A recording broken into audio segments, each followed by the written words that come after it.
tomaron su tiempo para organizar la puesta en escena. Y claro, el momento no era a cualquiera, incluso ameritaba posar para las fotos. Es que lo que va en este periodo, la oposición ha logrado reunir las firmas para presentar 8 acusaciones constitucionales, incluido contra el presidente Piñera y 3 ministros de la Corte Suprema. Todo un récord. Somos 13, yo te los mando, tengo una foto. Creemos que es completamente justificable realizar esta acción, que es una acción fiscalizadora propia de la Cámara de Diputados y que nos va a permitir no dejar en impunidad este tipo de hechos y que Chile obviamente lo demanda el día de hoy. Quien piense que las acusaciones constitucionales son algo de nuestros tiempos se equivoca.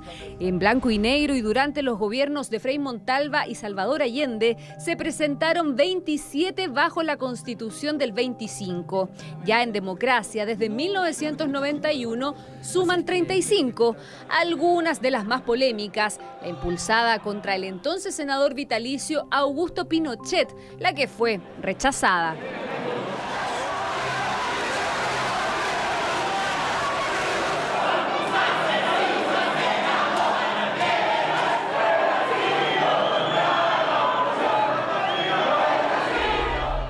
Pero en 2008 se marcó probablemente un antes y un después. La entonces ministra de Educación, Yasna Proboste, fue destituida a través de una acusación constitucional por su responsabilidad política en las irregularidades detectadas en el pago de subvenciones escolares.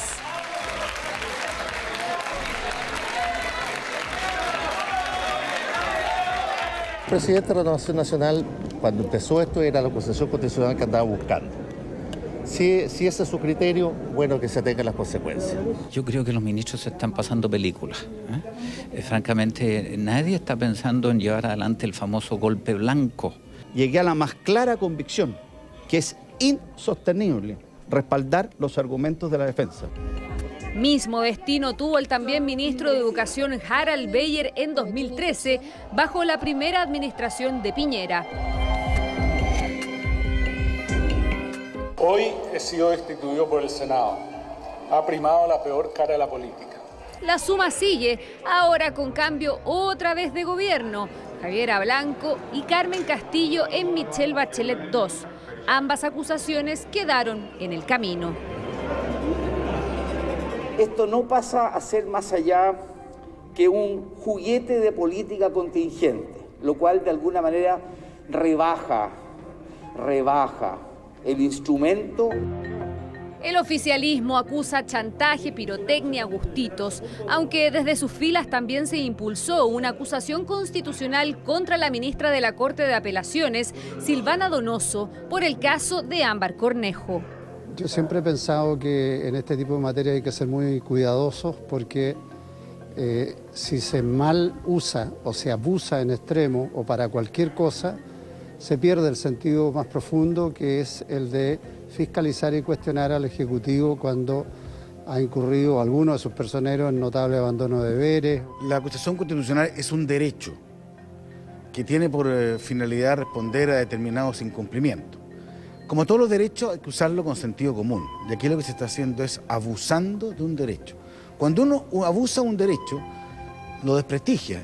Es que en el actual periodo legislativo las cosas se han agudizado. La última acusación es en contra del ministro Víctor Pérez, pero en paralelo se está revisando la del exministro Jaime Mañalich. Esto claramente es un abuso de la institución, un abuso particularmente de la institución de las acusaciones constitucionales cuando hay otros mecanismos, por ejemplo las interpelaciones parlamentarias para sacar al pizarrón a los ministros de Estado. Si es que acá la oposición sigue con esta pirotecnia, finalmente cae en mayor desprestigio la política y el Parlamento. Por no adoptar las medidas necesarias para detener las violaciones a los derechos humanos en medio del estallido social. Ese fue el cargo que se aprobó en contra de Andrés Chadwick, uno de los golpes más duros al gobierno del presidente Sebastián Piñera. La sentencia, 5 años imposibilitado de ejercer cargos públicos. El intendente de la región metropolitana también tuvo que enfrentar similar escenario, aunque con un mejor desenlace, aunque no por eso menos tenso. Los exministros Emilio Santelices, Marcela Cubillos también llegaron al banquillo de los acusados, pero fueron absueltos. Cuando se vuelve permanente, lo que hace es, de alguna manera, primero cansa a la ciudadanía y lo segundo, mantiene un clima de enfrentamiento político que impide acuerdos, que impide diálogo y que es contrario incluso a la opción de un proceso constituyente, donde se van a requerir de eso mismo, diálogo y acuerdo. Una acusación constitucional es una herramienta que tienen las oposiciones para hacer exigible a la autoridad el cumplimiento de sus funciones, por lo tanto es una herramienta legítima. El problema es si es, y más allá de lo jurídico, una herramienta que permita estratégicamente pensar en el futuro. Una posición de estas características puede generar un clima más crispado del que uno quisiera para enfrentar un proceso tan relevante como este. En términos de trabajo legislativo, muchos apuntan a que las acusaciones constitucionales, si bien son un derecho y una herramienta legítima, desvía el foco del trabajo del Parlamento. En jerga futbolística incluso dicen que es como trancar la pelota. Lamentablemente nos hemos tenido que acostumbrar que cada vez que la oposición tiene un problema interno, hace una acusación constitucional. Le falla su pacto de primarias, acusación constitucional. Tienen divergencias sobre las candidaturas presidenciales, acusación constitucional. Insisto, son muy pocas las que finalmente han llegado al Senado, así que mal podría plantearse que ha habido un abuso de esta institución, porque los diputados están en el libre derecho de poder presentarla o no, pero es la propia Cámara la que se tiene que pronunciar si procede que finalmente el Senado tenga que decidir al respecto. Y si estamos hablando de récord, que un ministro del Interior sea acusado a 3 meses de haber asumido el cargo, probablemente habla de las aguas en que se está navegando. Herramienta constitucional que pareciera ser que todos los sectores la tienen dentro de sus mejores armas políticas.